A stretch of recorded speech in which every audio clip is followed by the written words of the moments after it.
Welcome to the video. This is part 5. Let's learn about this. Let's learn about basically the order by statement in PySpark.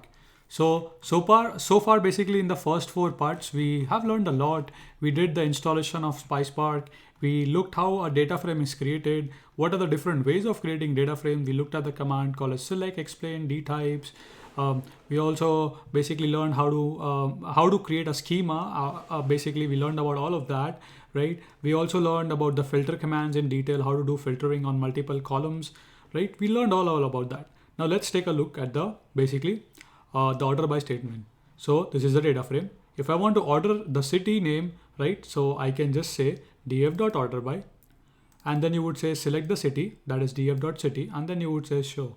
So here you can see alphabetically L, M, N, P. So it's basically ordered alphabetically. What if you want to do order by on multiple columns at the same time, like city and type?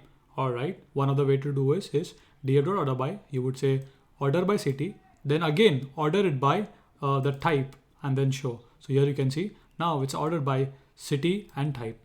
Hope this tutorial was useful. If so, do give a like. If you have any more questions, list your questions in the comment section below. And in the upcoming tutorials, we will see how to manipulate the columns. That is part 6, right? So see you in that video. Goodbye.